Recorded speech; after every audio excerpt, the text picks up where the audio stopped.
The Kalb Report is funded by a grant from the Ethics and Excellence in Journalism Foundation.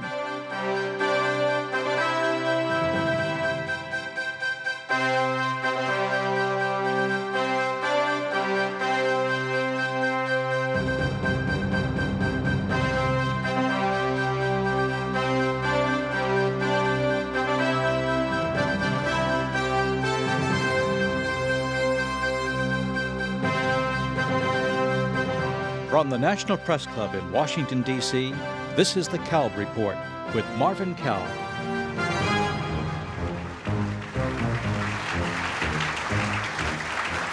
Hello and welcome to the National Press Club and to another edition of the Kalb Report. I'm Marvin Kalb, and our program tonight, 45 Words, a conversation about the First Amendment with Supreme Court Justices Antonin Scalia and Ruth Ginsburg. It would be an honor, obviously, to have one Supreme Court justice as my guest, but to have two is indeed a very special privilege, especially these two, who generally represent contrasting opinions on the court, one liberal, the other conservative, and yet they are great friends who dine together, travel together, love going to the opera together. In fact, they inspired a new opera called, of all things, Scalia Ginsburg. They are like the old days in this capital when political differences would not stop a good friendship from flourishing. Justice Scalia is the longest-serving justice on today's Supreme Court, appointed by President Ronald Reagan in 1986. He's called an originalist, meaning he believes that the Constitution ought to be interpreted more or less as the Founding Fathers meant for it to be interpreted.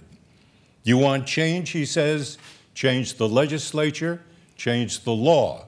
His job is to interpret the law. Justice Ginsburg was appointed to the Supreme Court by President Bill Clinton in 1993. Her view is that the Constitution is what has been called a living document, meaning it changes as society changes, one linked to the other. Tradition and precedent matter, of course, but they do not necessarily determine her legal judgment. Both justices, despite this difference between them, have devoted their lives to the law, to teaching, to democracy, and to freedom. We're going to discuss freedom of the press, but let's start with what the concept of freedom means, its origin, its meaning at the time of the American Revolution, and its meaning in today's America. I've always been fascinated by the fact that the first commandment of the Ten Commandments in the Bible and the First Amendment in the Constitution both stress the central importance of freedom. The first commandment saying, "I'm the Lord thy God who brought thee forth out of Egypt, out of the house of bondage, and thou shalt have no other God before me." Out of bondage to what, if not freedom? The First Amendment guarantees us freedom of religion, of speech or of the press, of the right peaceably to assemble, to petition our government for a redress of grievances. Justice Scalia, in your view, is there a link between the First Commandment and the First Amendment? Did one possibly inspire the other? Oh, I doubt it. Okay. I think our Constitution was inspired by the traditions of the common law. And I think what our framers meant by the freedom of speech, for example, was that freedom of speech which was the birthright of Englishmen at the time. I don't think it had anything to do with Moses. I think what freedom meant at the time was the absence of constraint, the absence of coercion. So freedom of religion, for example, meant that you could not be constrained to contribute to the support of a church that you didn't believe in. You could not be disabled from holding certain public offices because of your religion. The absence of coercion. and I think it was the same for freedom of speech. And Justice Ginsburg, your view? Marvin, this is the one question you told us you might ask us. I was puzzled by it because as I read the Ten Commandments, the first four of them are not about freedom. They're about humans' obligations to God. So thou shalt have no other God before me, no graven images, keep the Sabbath holy, everything, obligations that people owe to the Almighty. But I also mentioned to you that your question comes at just the right season, because this is Passover, and the Passover is indeed a celebration of the liberation of a people, and there are many words in the Haggadah that celebrate freedom. So I would pick the Passover service rather than the stern first four commandments as advancing the idea of freedom. Well, I knew I'd be wrong, but I mean, I knew that to start with, but You thought you'd be wrong on the law, not on theology. No, but what I would like to get at is really what your sense is that the people who wrote the Constitution had in their minds when they talked about freedom. Now, you mentioned common law. Common law was not explicit about freedom. Many different interpretations were there, and what I'm trying to get at is before we get into the specifics of freedom of the press, I would like to know what the concept meant in your understanding. Oh, I don't think the common law was that diverse as far as what every aspect of freedom consisted of. The freedom of speech, for example, it was very clear that that did not include the freedom to libel, that you could be subject to a lawsuit for libel. And that type of coercion was not considered incompatible with the freedom of speech. Now, some aspects of it, I suppose, were more vague, but some things were pretty clear. And Justice Ginsburg, the concept of freedom is very prominently featured in the Constitution. It's right there in the First Amendment. And the writer Tom Paine had a simple explanation. He wrote, "It would be strange indeed if so celestial an article as freedom should not be highly rated." So it does seem to me, and I'll get back to this again and again, I think, that if you're going to feature the concept of freedom right up there at the top, you had to have had something in your head about the importance of freedom to what it is that you were doing at that time, which was beginning to build a democracy. There's a point Justice Scalia made in his opening remark. He said he sees this First Amendment as protection against constraint, government constraint. And there, I think, our expression of the First Amendment is quite different from, for example, the expression in the Declaration of the Rights of Man, the great French doctrine. This First Amendment is saying hands-off government. It doesn't say everyone shall have the right to speak freely. That's what the Declaration of the Rights of Man says. Everyone shall have the right to speak freely. Not at all. This says Congress shall make no law abridging the freedom of speech or of the press. So it's directed to government, and it says government hands off. These rights already exist, and you must not touch them. John Stuart Mill, I'm sorry, please. It should not be painted as the foundation of the American democracy, this concept of freedom. Don't forget that the Bill of Rights was an afterthought. It was not what they debated about in Philadelphia in 1787. Now, a couple of the states that ratified the Constitution made it clear that they expected there to be a Bill of Rights added, but it was added in 1791 on the proposal of the first Congress. What they thought would preserve a free society was the structure of the government. That's what they debated about in 1787. And if you think that's false, just look around the world. Every tin horn dictator in the world today has a Bill of Rights. It isn't the Bill of Rights that produces freedom. It's the structure of government that prevents anybody from seizing all the power.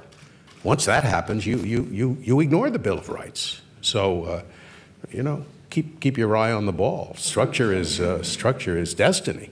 The eye on the ball being to keep your eye on the structure of the government. Well, our structure is so different from that of most of the world. There are very few countries, for example, that have a bicameral legislature, a genuine one, even including England. They don't have a real bicameral. The House of Lords can't do anything.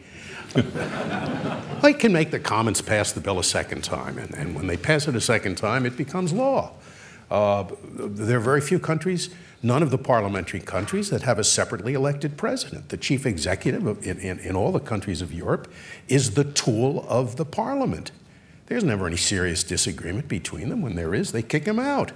They have a no confidence vote and have an election and appoint a new tool.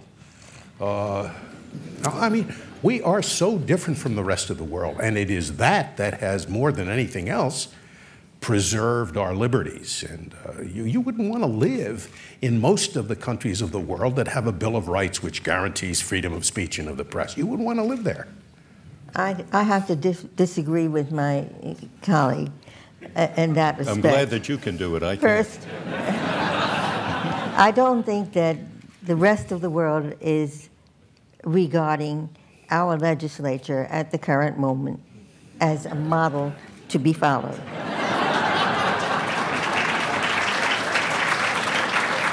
And second, however it was understood in the beginning, yes, the structure of government was to protect our liberties, but there was always the idea of rights. Think of our first great document, the Declaration of Independence. Also, it is true that the great protections that the press now has came rather late. The First Amendment was developed in a serious way around the time of the First World War. It began. Mm-hmm. So the freedom that's enjoyed today, the freedom to speak and to write, was not a big ticket item in the Supreme Court until rather late. Well, it wasn't a big ticket item mostly because until the middle of the 20th century, believe it, the middle of the 20th century, it was not thought that the Bill of Rights applied to the states. It was only a limitation on what the federal government could do, not a limitation on what the states could do. That's why we never had, until the middle of the 20th century, these cases about whether you can have a creche in the city square. Is it okay if you have a menorah next to it, maybe Santa Claus on top? We didn't have any of those silly cases. It was only when the Bill of Rights was imposed upon the states that we began to have them. And so a lot of the restrictions on speech that would be imposed by states would not have been thought to violate our Bill of Rights. Maybe the state's Bill of Rights, but not ours. But I'm wondering, at the time that the structure of government was set up, plus 200 years ago, what is it that the Founding Fathers had in mind when they thought about freedom? And one definition advanced by John Stuart Mill I found very compelling, but I don't know whether that's what they had in mind. He spoke about absolute freedom of opinion and sentiment on all subjects, practical or speculative, scientific, moral, or theological. And I'm wondering if that is what Madison Monroe had in mind at that time, or whether they had a more narrow vision of freedom. Justice Ginsburg? I wouldn't call the vision narrow, but there are no absolute rights. Even though, if you read the First Amendment, it does sound that way. It says Congress shall pass no law. No law. But, of course, there are laws that Congress can pass. So the idea of an absolute right, I don't know any right that doesn't have limitations. Even at that time, in the minds of the founding fathers. Yes, I think so. Explain why, in the First Amendment, after listing the phrase freedom of speech, the founding fathers found it necessary or wanted to add 4 crucially important words, or of the press. Freedom of the press is what they were talking about, but why did they add that phrase? Why was it necessary, Justice Scalia? I think it's a natural addition. All it means is the freedom to speak and to write. It wasn't referring to the institutional press, the guys that run around with a fedora hat with a sticker in it that says press. That was, I'm not sure that they even referred to the institutional press in those days. It meant the freedom to speak and to publish. And that clause has been interpreted not to give any special prerogatives to the institutional press. It gives prerogatives to anybody who has a Xerox machine. What do you mean institutional press? Forgive me. What does that mean? I mean those organizations whose business is writing and publishing. NBC, CBS, you. I like that. Well, one idea that we didn't take from England was the office of the censor, who censored books before they were published. And that, I think, is part of putting in this protection of the press. And we have never had, in the United States government, an office of the censor, which plagued people in England and on the continent. Think of Verdi and having to put his opera plots. Oh, you have to bring opera into it, don't you? I knew you were going to do that. Was it understood that there were limitations on the press back then? Was it understood that there were limitations? Well, yes, on speech and on oral speech and written speech, both. I told you, libel laws were one thing. Yes, but what about the press at that time? What were they thinking about at that time? I don't know that there were any special rules applicable to the press. The press did not have to get permission of a censor to publish. Okay. But neither did anybody else. And the press annoyed us. Some very important figures in our history, like Thomas Jefferson. Yes, indeed. And it's interesting that Jefferson, before he became president, spoke very highly of the press, but while he was president, spoke about it as a polluted area. And you couldn't believe a thing in any newspaper. But how it survived, one thing that epitomizes for me the importance of freedom of speech is in the Ballad for America. The right to speak my mind out, that's America to me. Yeah, I think if you had to pick, and you probably shouldn't have to, but if you had to pick one freedom that was that is the most essential to the functioning of a democracy, it has to be freedom of speech. Because democracy means persuading one another and then ultimately voting, and the majority rules. You can't run such a system if there is muzzling of one point of view. So it's a fundamental freedom in a democracy, much more necessary in a democracy than in any other system of government. I guess you can run an effective monarchy without freedom of speech. I don't think you can run an effective democracy without it. But on this matter of press freedom, John Adams wrote that mankind cannot now be governed without it, nor at present with it. And it seems that the idea of a free press has always been a problem for a succession of American presidents. But in a broader sense, do you feel we could have endured as a democracy from then to now without a free press? What do you think, Justice Ginsburg? I don't think so. I think the press has played a tremendously important role as watchdog over what the government is doing. And that keeps the government from getting too far out of line, because they will be in the limelight So yes, there are all kinds of excesses in the press too, but we have to put up with that, I think, given the alternative. Yeah.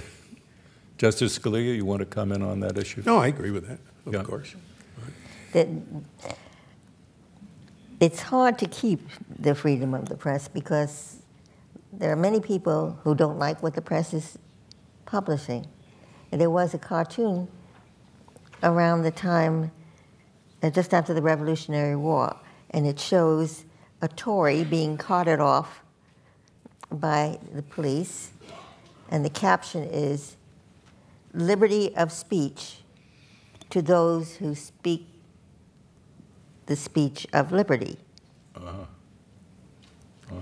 So the right to speak against government, against what is the prevailing view of society, is tremendously important. It's interesting. Well, including the right to speak against democracy. I mean, don't forget that. Some of the biggest fights were whether free speech includes freedom to speak against freedom of speech or against democracy, and it's plausible that it doesn't. But of course, we have rejected that view. Communists were entitled to say this democratic system does not work. Let's get rid of it. Yeah, it took a while for that idea to take hold because there were laws against anarchy, sedition, syndicalism. It takes us, perhaps, I think, to the 1964 ruling of the Supreme Court on the New York Times versus Sullivan, which is certainly called a landmark decision. And you spoke earlier about the importance of libel at that time. And in this particular ruling, very specific regulations, that's the wrong word, but concepts are written into this ruling. And I'd like to just read what Justice Brennan has said, because I think it deserves to be quoted as often as possible.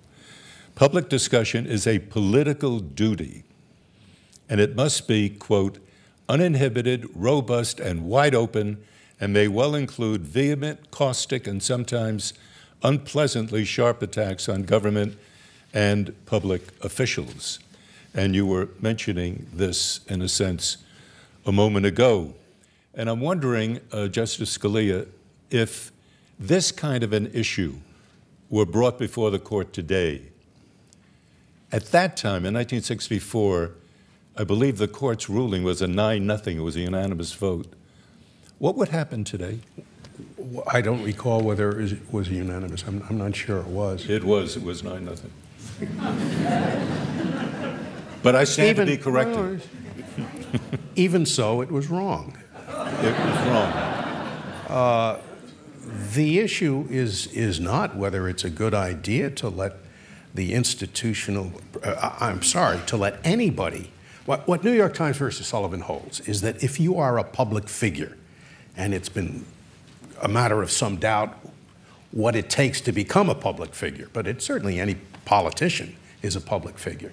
If you are a public figure, you cannot sue somebody for libel unless you can prove that effectively that the person knew it was a lie. Right. So long as he heard from somebody, it makes it very difficult for a public figure to win a libel suit.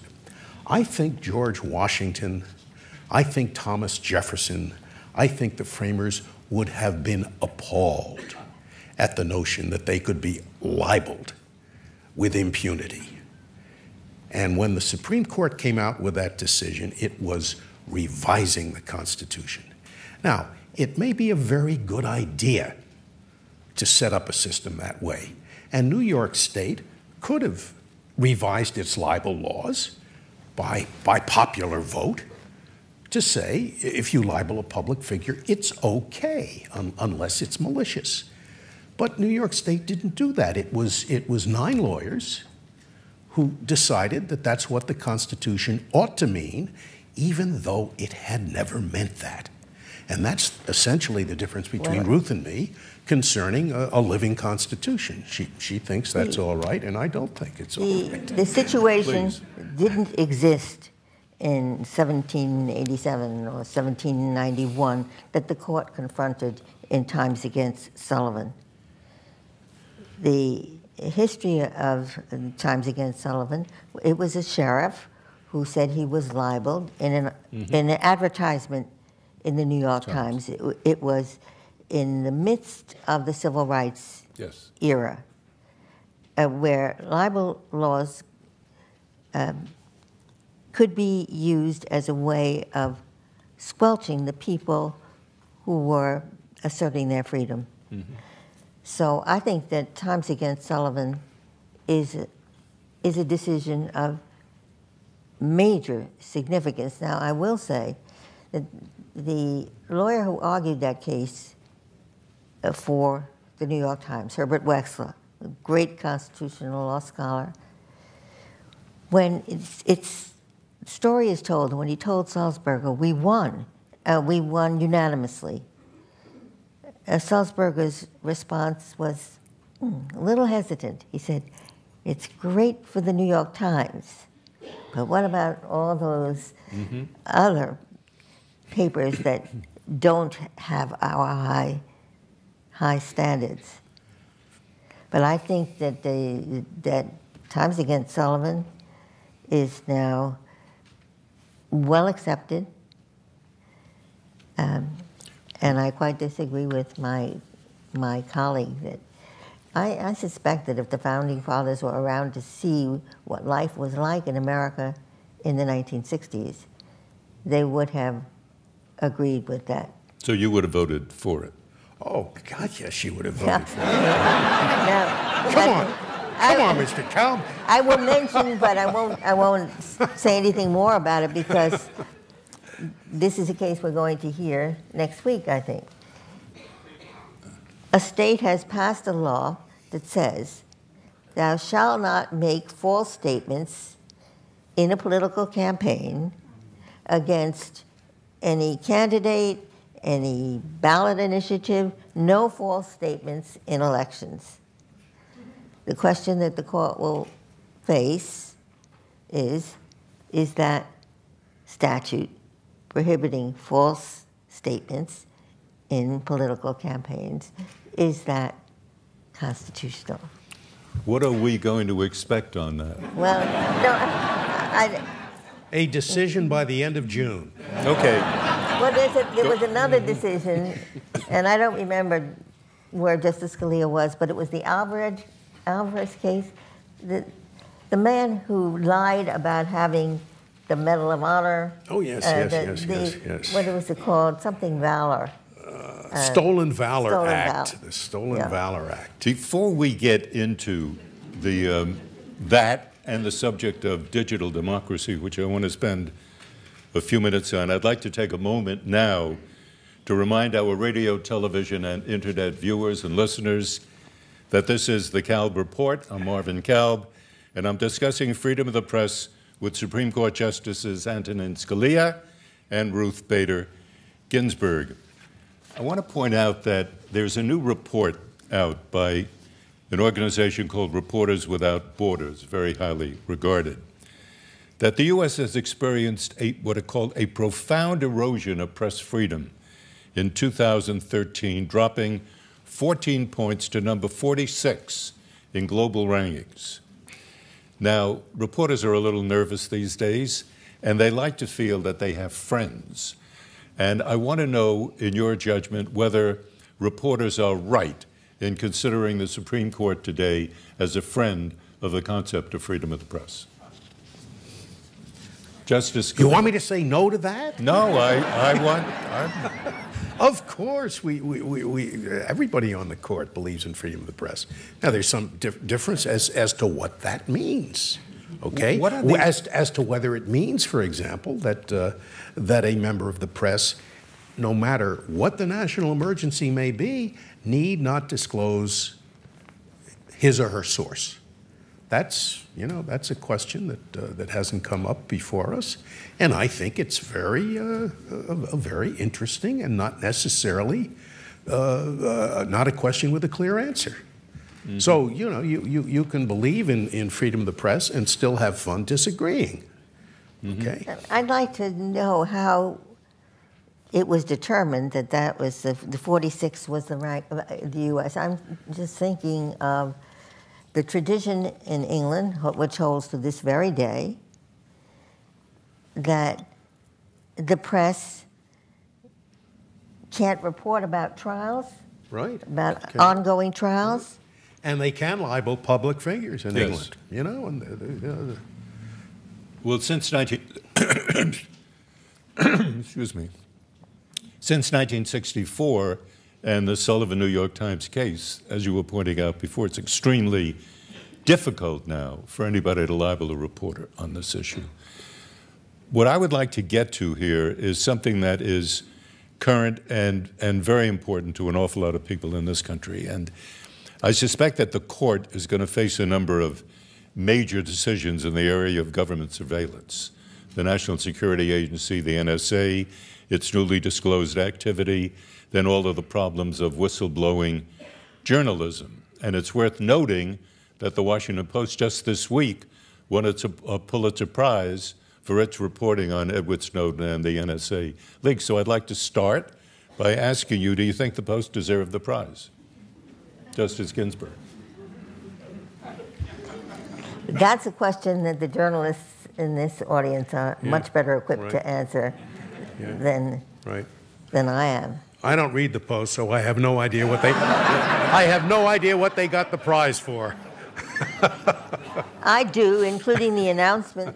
Was it the bottom of the first page when it says what's coming up this week, and this evening was announced as an event. Yes, it was. Oh, that's Very nice. proud of that.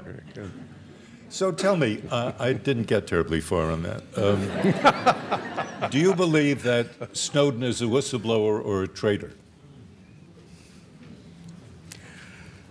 Oh, I don't. You know, that's not part of what I worry about, really. That's a policy question, not a legal question, and I stay out of that stuff. And it's also possible, is it not, that the question you raise could come before the court.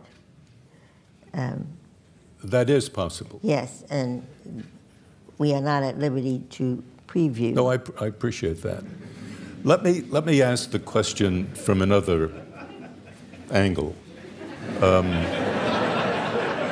If If it's the same question, you're going to get the same answer. That may be. That may be. But I'm going to try it anyway. All right.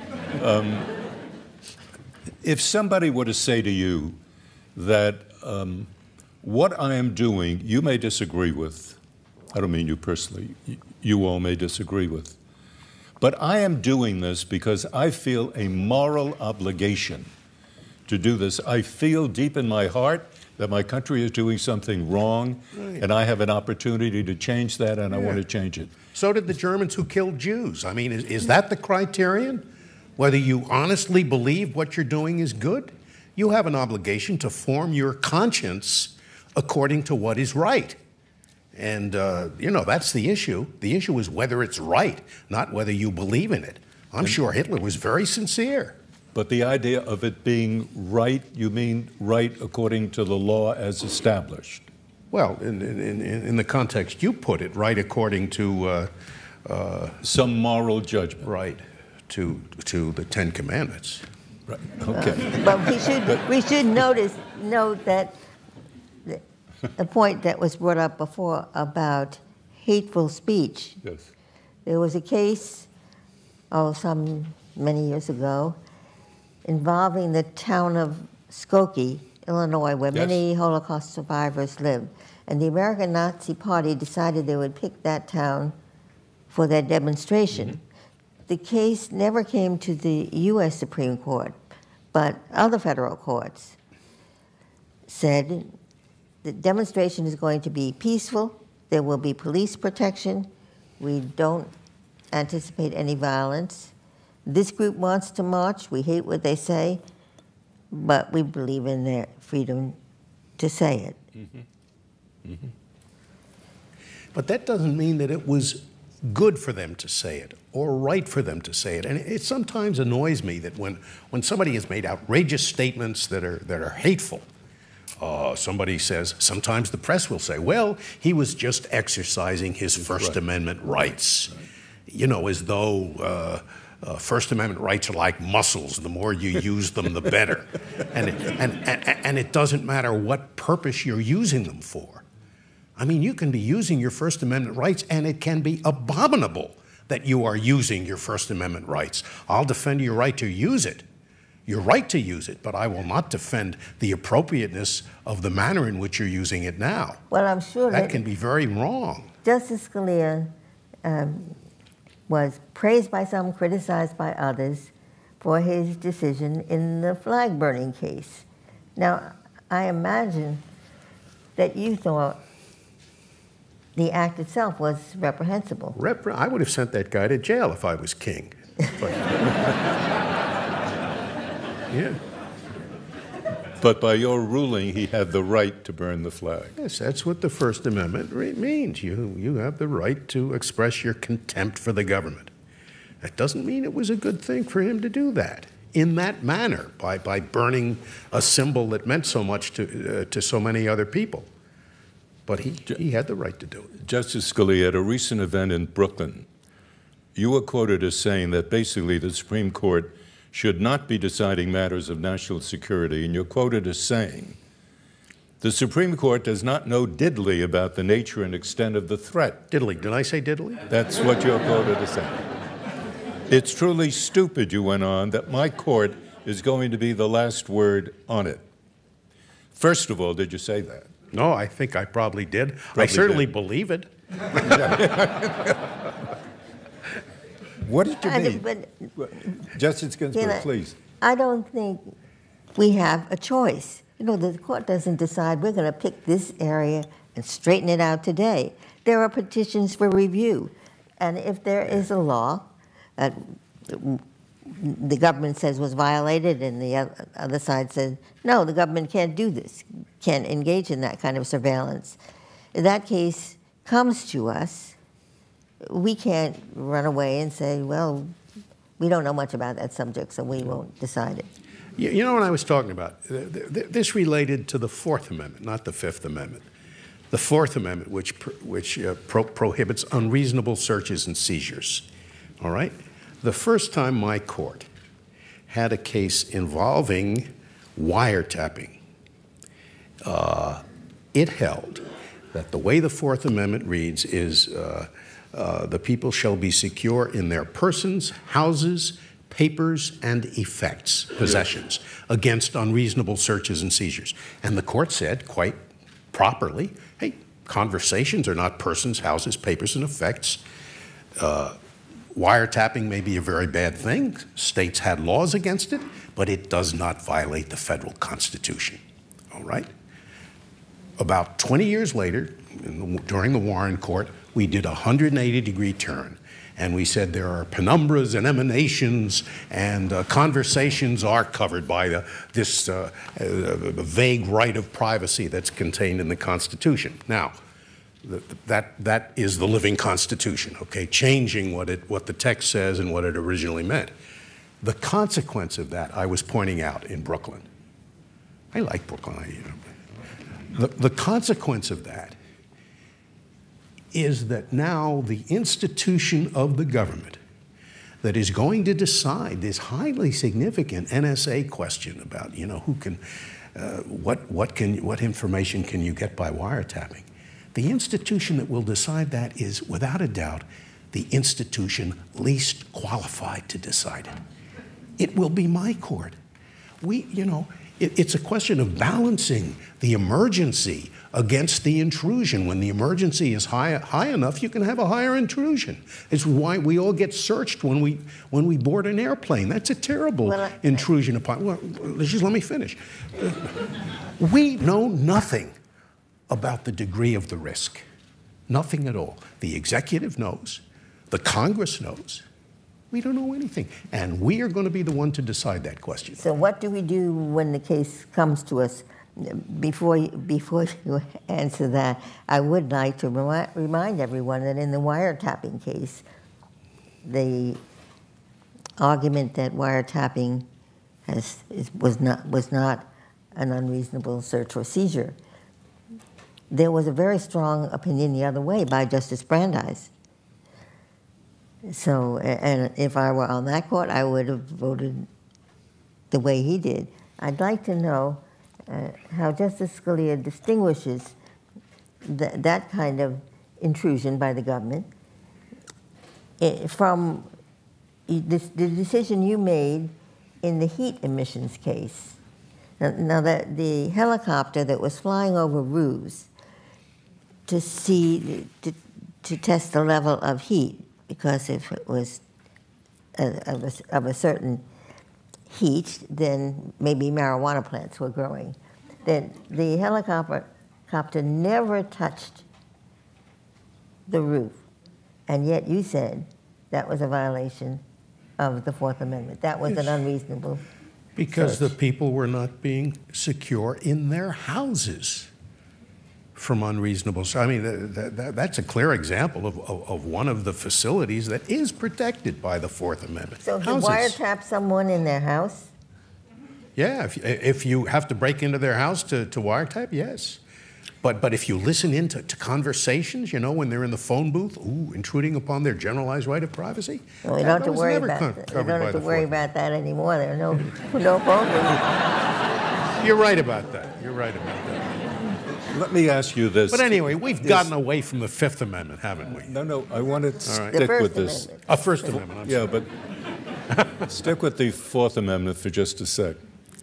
And I don't know terribly much about it, and I acknowledge that up front. But my question is, could data that is considered terribly important either by the media or by the government, stored in a computer or stored in a cloud up there somewhere, be considered effects, one of the four words you use? That's very perceptive. And I've thought about that.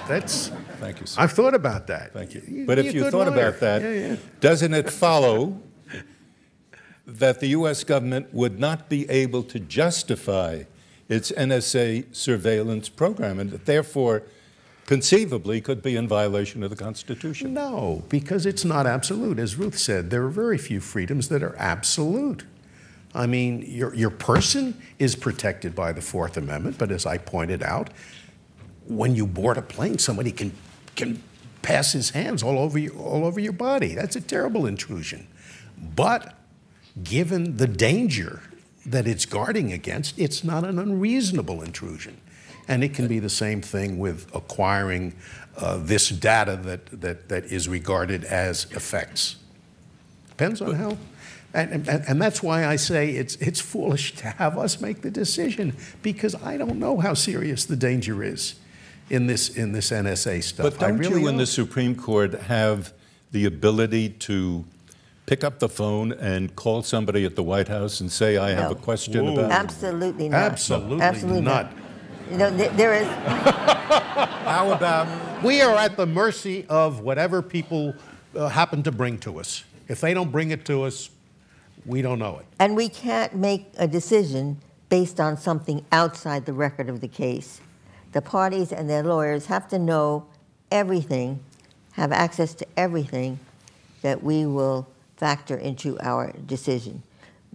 I don't know how many times I would have loved to call law professor so-and-so, who is the biggest expert Call your in the husband era. in a tax case, Right. for example. Marty Right. was one of the best tax lawyers in the country. But we can't do that because the other sides, the parties aren't there and don't have access to the same information. So we are hemmed in by the record of the case, and the court cannot resort to information that the parties do not have. Justice Ginsburg, I want to ask you the same question I asked Justice Scalia about the data, the storage in computers, and linking that to the word effects. And if that justifiably is linked to the word effects, doesn't it follow logically that the case could be made that the government is in violation of the Constitution by this government surveillance program? An argument could be made, certainly. But it's not an argument that either of us could answer. Well, I think Justice Scalia suggested we can't answer at all. I don't think that's so. When we have to answer it, we will. But we don't get questions in the form you pose them, Marvin. We get a concrete case and not an abstract question. The effects are up there. What can the government do? Okay. Yeah, I would answer that one, Ruth. I mean, that is persons, houses, papers, and effects. It's not conversations. What are you saying? Yeah, but you couldn't answer it in the abstract. Oh, certainly not. Certainly not. Can we expect the Supreme Court to rule on the NSA issue?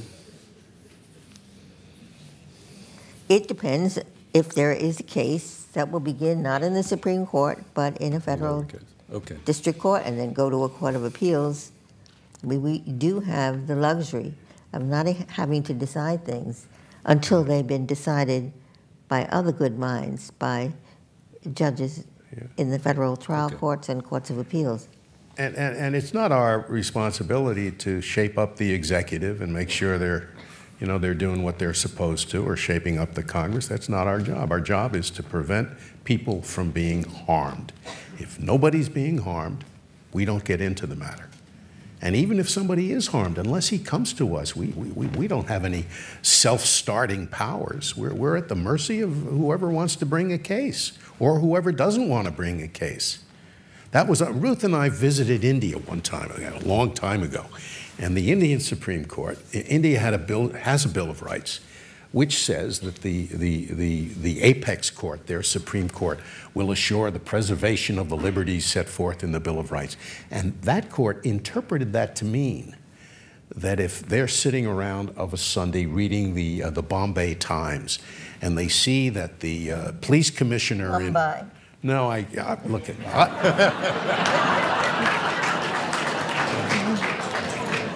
I don't say Paris, and I don't say Wien, and I will not say Mumbai. It's Bombay. We have an English word for it. Anyway, they're sitting around reading the Bombay Times, and they see that the police commissioner in Punjab is holding people without charge, which violates the Constitution. That court will, on its own, summon the police commissioner to give an account of himself. Our court can't do that. We can't do that. It's only when people bring problems to us. You can't do that because that's the way it's always been done, or there's a rule that says you can't do it? We can't because the Constitution limits us to actual cases and controversies. There are many courts in the world that do operate by answering abstract general questions.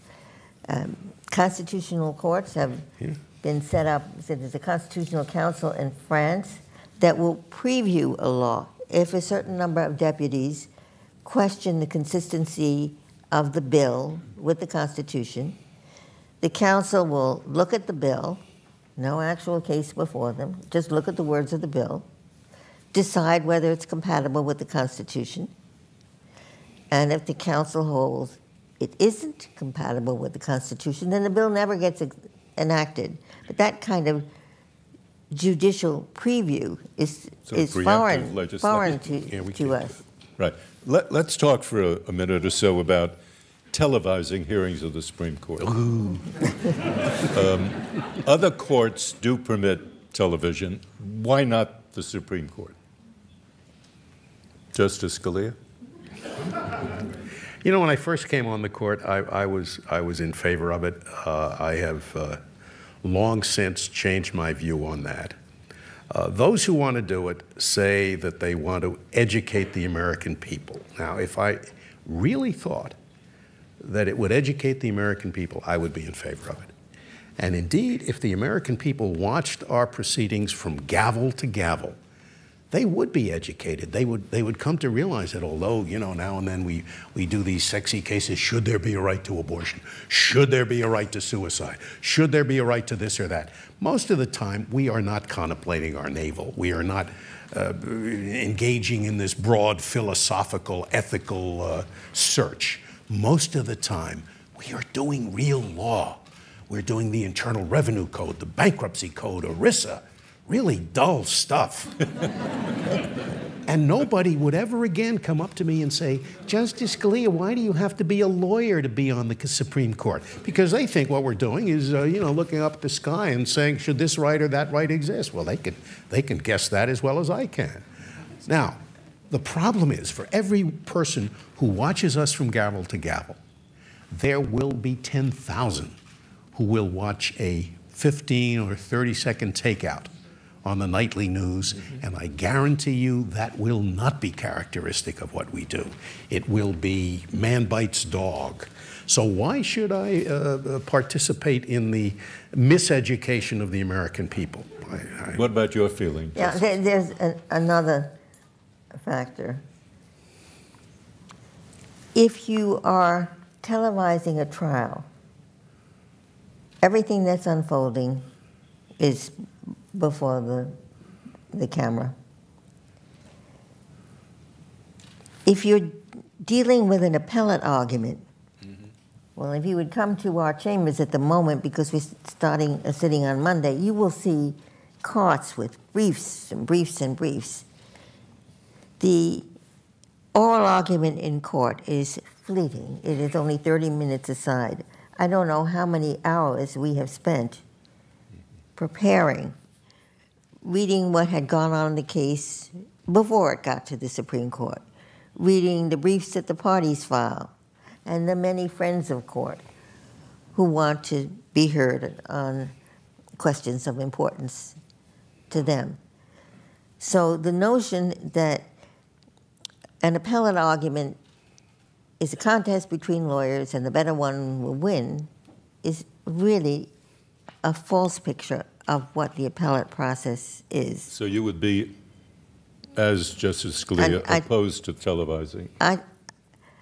I think it's probably inevitable because there's going to be so much pressure for it and because other courts do it. But I would be very much concerned with misportraying what an appeal is.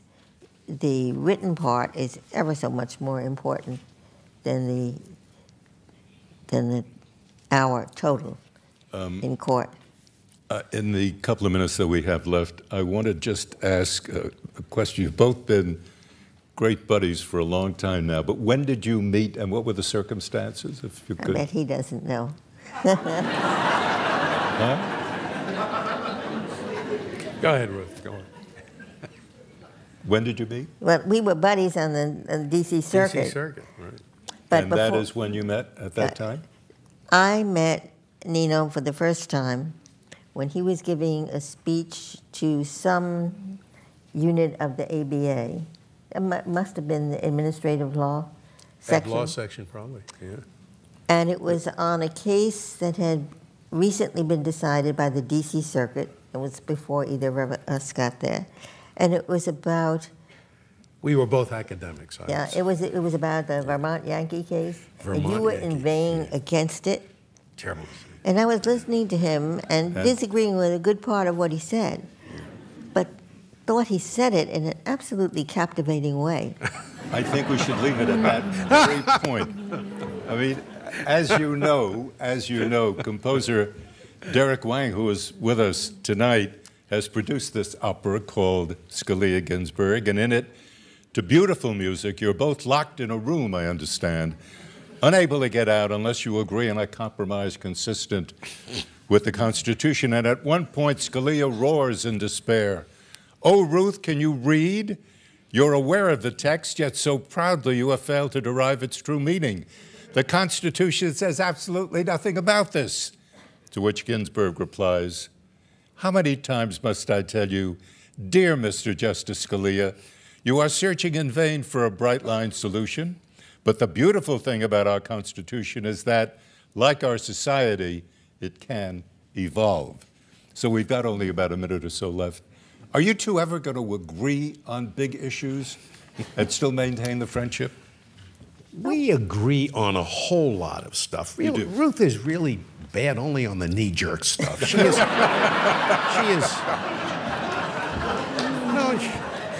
She's a really good textualist, in those things where the text is what she's guided by. She's terrific. She's obviously very smart, And most cases, I think, we're together. But I think we're together. We're together in a lot of criminal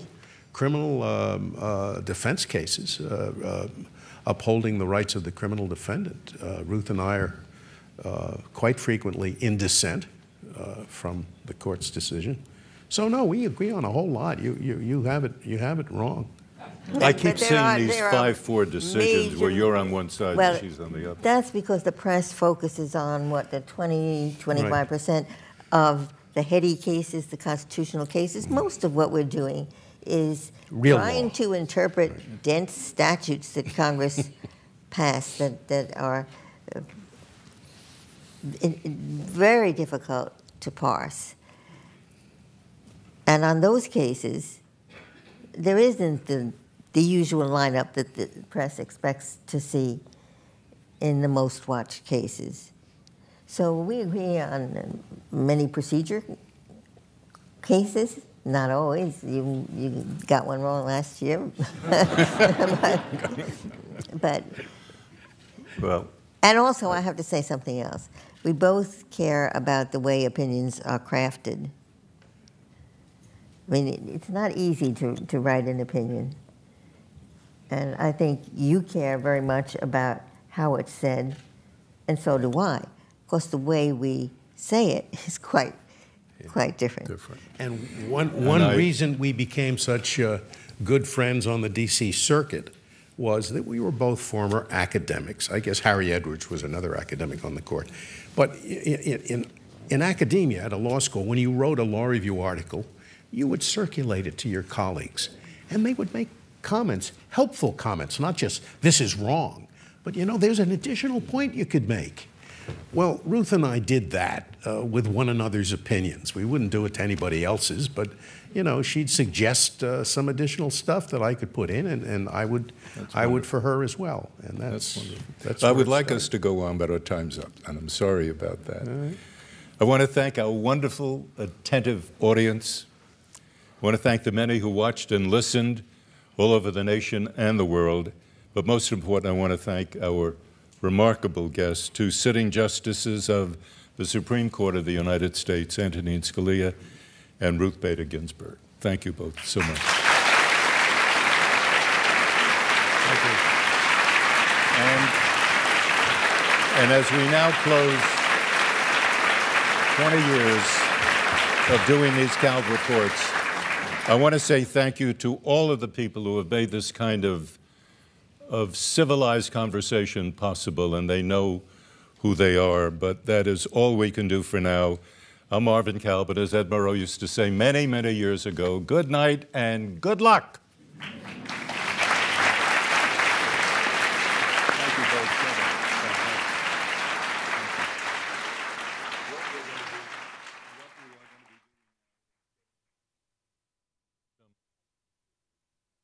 Right now. Thank you so much. These are not going out over television. These are going out. This is yes. This is still being seen on C-SPAN. Okay. And the first question in front of me is to Justice Scalia. Why are you the way that you are?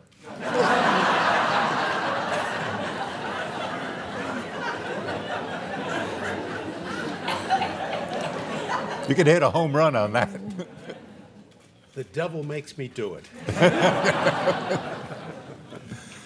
Justice Ginsburg, the next question from Josh Gibson, who's a student at the Kennedy School. The First Amendment is a bit of a grab bag of free expression rights. Did the founders consider them decide against including others? Are there others that they or you would wish that had been included?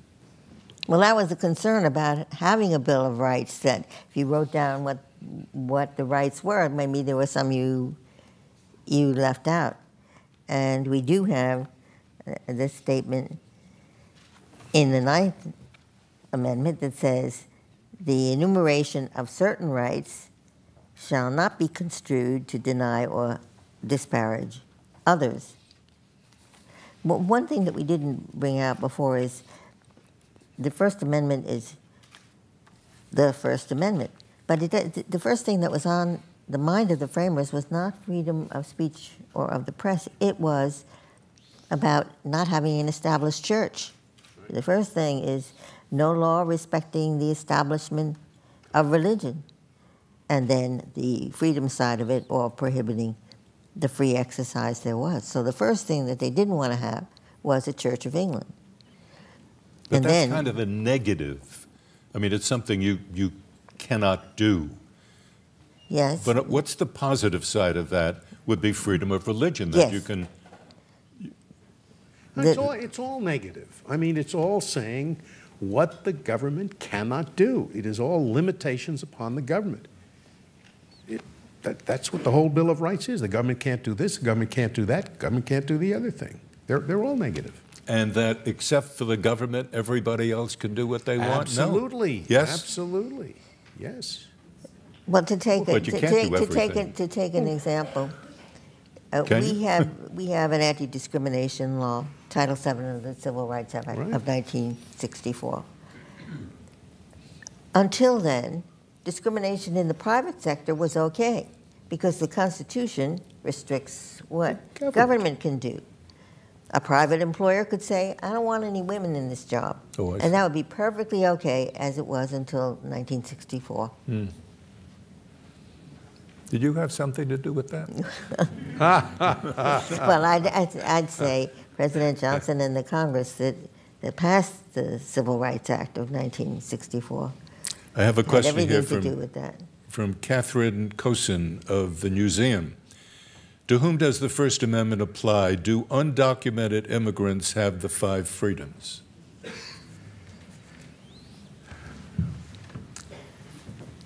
Oh, I think so. I think anybody who's present in the United States has protections under the United States Constitution.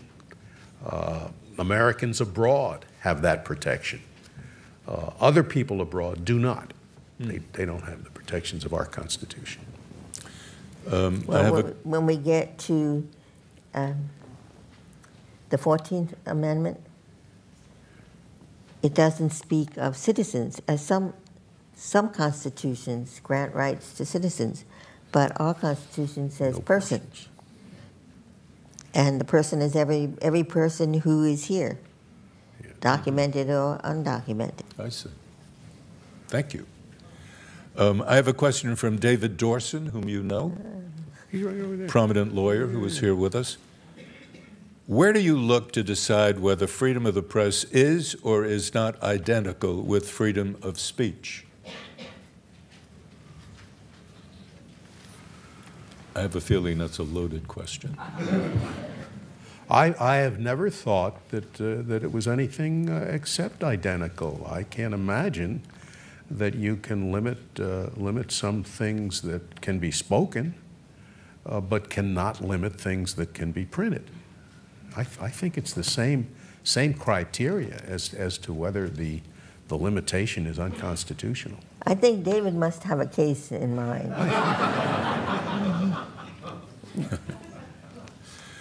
A question here from Nikki Schnaub of U.S. News and World Report. Was there any case that rattled your friendship? Justice Ginsburg? Well, Nino, I think we were most at loggerheads over the VMI case. Yes. Remember that? Yes, I do. And you had a stirring dissent. It was a great dissent. Yeah, you were the only dissenter. Well, that's only because Clarence was recused because he had a son there, didn't he? And that's true. Yeah. But remember that the chief voted for my judgment. I know. Not your dissenting opinion. And we went, I don't know how many rounds we went. We did, back and forth. Yeah, and one time I had a footnote that referred to the University of Virginia at Charlottesville. Ah, And yes. You had a footnote back saying, well, you have to forgive this ignorant person because she doesn't know that there is no University of Virginia at Charlottesville. There is only a University of Virginia. And she even talked about the campus of the University of Virginia, my goodness. But you know what he did do? He wasn't finished writing the dissent. It was getting rather late, we're into June already. He gave me what was the penultimate copy of his dissent. He wasn't ready to circulate it yet, but he came to my chambers and gave it to me and said, I want to give you as much time as I can to answer this. So I went off to my Circuit Judicial Conference, read the thing on the plane, and it ruined my whole weekend. But that he gave me the extra days to respond. I really appreciated that.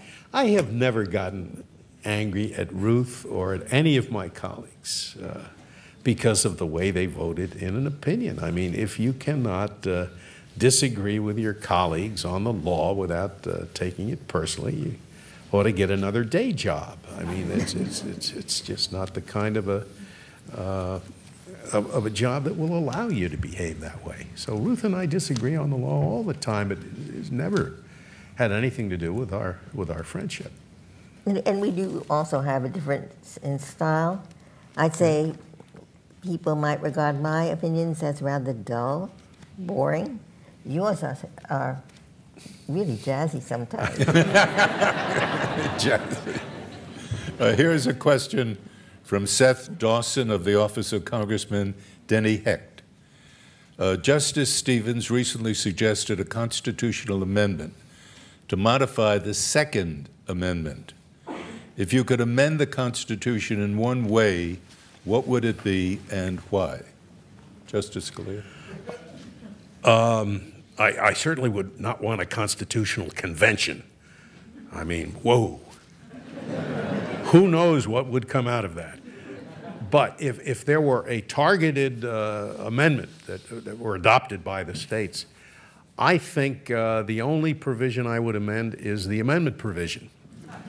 I figured out at one time what percentage of the populace could prevent an amendment to the Constitution. And if you take a bare majority in the smallest states by population, I think something less than 2% of the people can prevent a constitutional amendment. It ought to be hard, but it shouldn't be that hard. Mm-hmm. Justice Ginsburg? If I could choose an amendment to add to this Constitution, it would be the Equal Rights Amendment. And that's... What do you mean by that, please?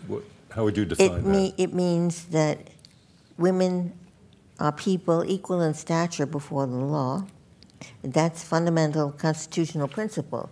I think we have achieved that through legislation, but legislation can be repealed, it can be altered. I mean, I mentioned Title VII of the Civil Rights Act, and the first one was the Equal Pay Act. But that principle belongs in our Constitution. It is in every Constitution written since the Second World War. So I would like my granddaughters, when they pick up the Constitution, to see that notion that women and men are persons of equal stature.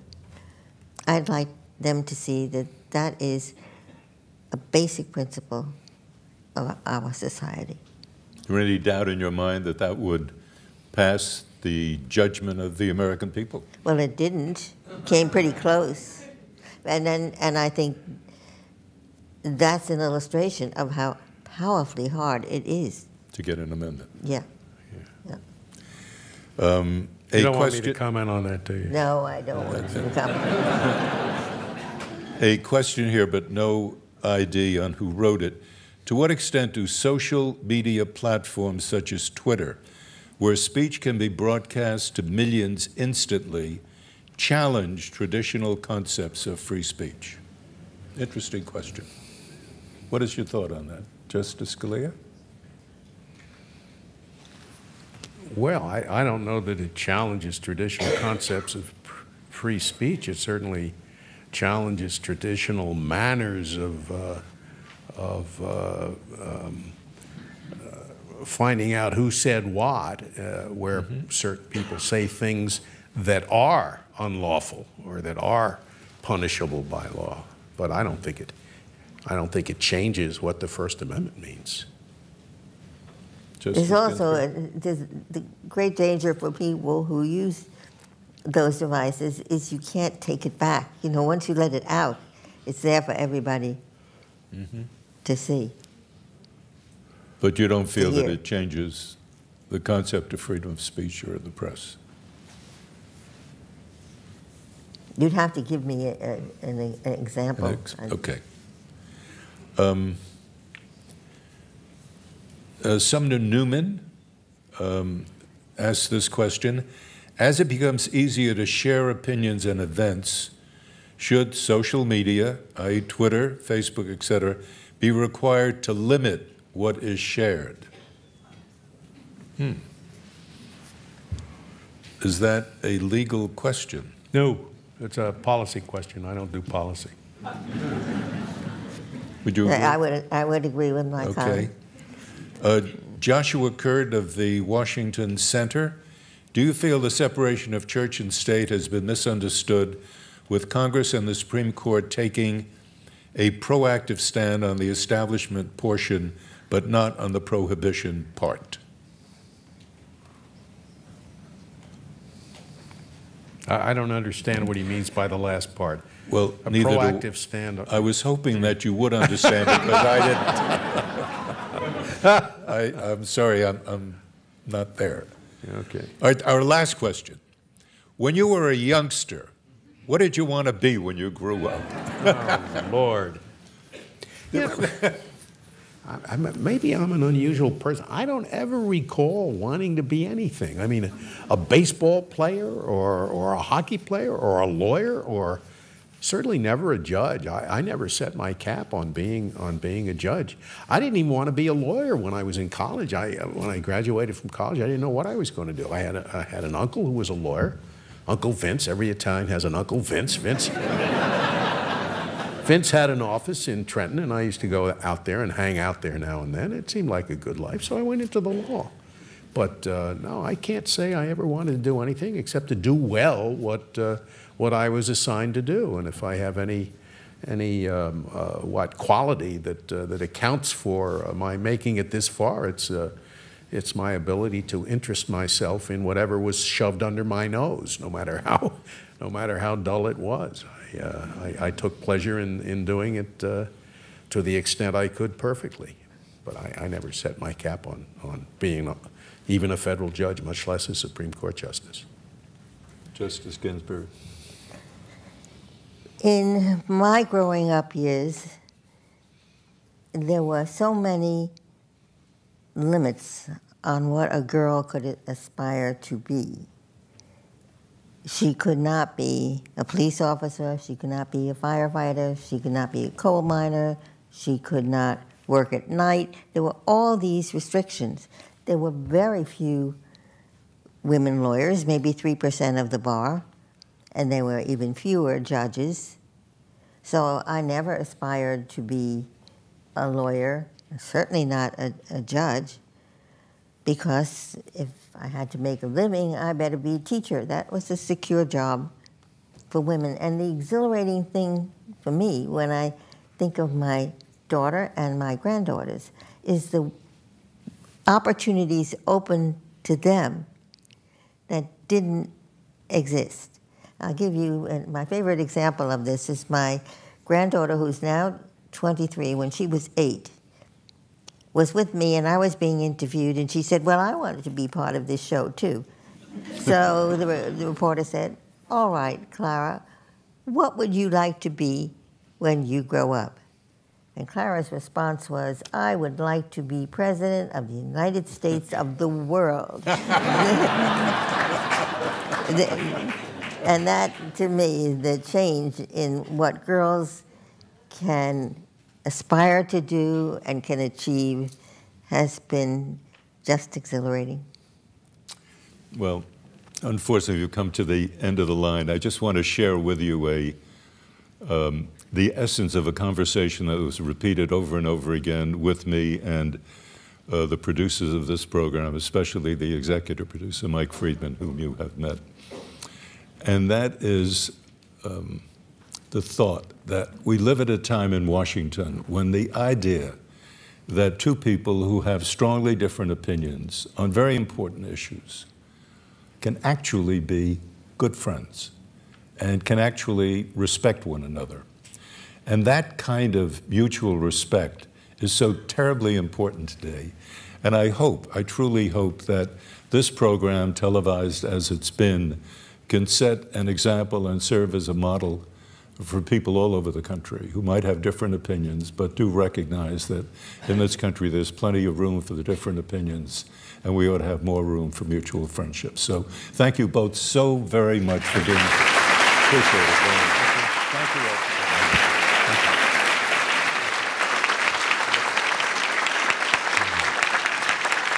all. Ladies and gentlemen, we ask that you please remain in your seats.